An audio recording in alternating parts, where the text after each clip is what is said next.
국정원이 북한군의 러시아 파병을 발표한 이후 러시아에서 촬영된 북한군 영상이 공개됐습니다. 영상에는 우크라이나에 배치될 준비를 하는 북한군에게 러시아 군용 장비가 제공되는 모습이 담겨 있습니다. 영상은 러시아 극동 프리모르스키 지방의 세르기예프스키에 있는 러시아 군사훈련 기지 내에서 촬영됐는데요. 국정원은 북한군 약 1,500명이 이미 러시아에 도착했으며 총 12,000명이 배치될 것이라고 발표했습니다. 북한이 러시아에 파병하는 병력 중 상당수는 폭풍군단의 10개 여단 중 4개 여단으로 알려졌습니다.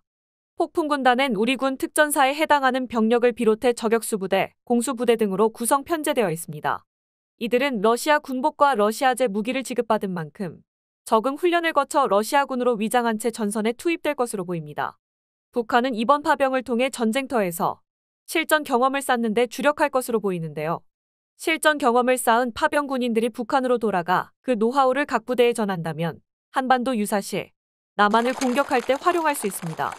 핵미사일 못지않게 북한군의 실전 경험이 우리에게 위협적인 이유입니다. 북한군 파병이 이번 러우전 전세에 결정적인 역할을 할 가능성은 낮다고 보는 평가도 있습니다. 영국 일간 텔레그래프 제임스 로스웰은 북한의 특수작전군은 겉보기에 충성심이 강하고 고도로 훈련된 것처럼 보이지만 첨단 군사 장비가 부족해 서방 강대국에게는 수수께끼 같은 존재라고 주장하고 있습니다.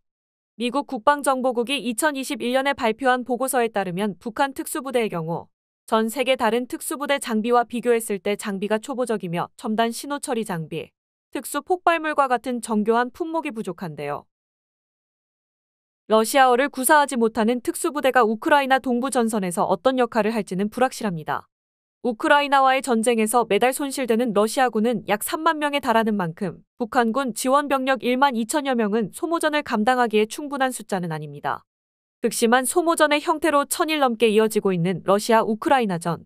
북한군의 파병은 러시아가 2022년 우크라이나를 침공한 이후 외국 군대가 공식적으로 파병되는 첫 사례입니다.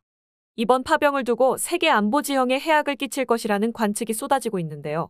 우크라이나는 3차 세계대전을 운운할 정도로 긴장하고 있습니다.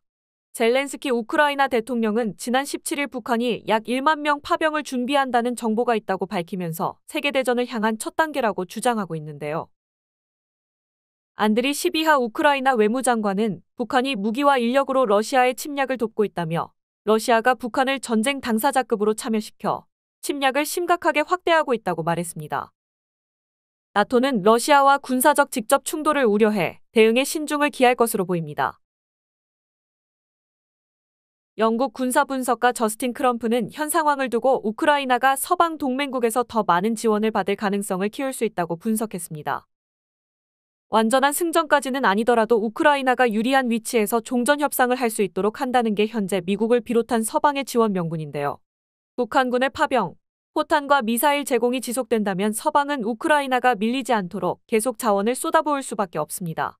조 바이든 미국 대통령은 18일 유럽 정상들과의 고별 회동에서 우크라이나를 계속 지원해야 한다고 말했는데요. 그는 비용이 만만치 않다는 것을 알지만 명심하라며 큰 국가가 작은 국가를 공격하고 괴롭히는 침략이 만연한 세상을 살아가는 데 드는 비용에 비하면 별것도 아니라고 강조했습니다.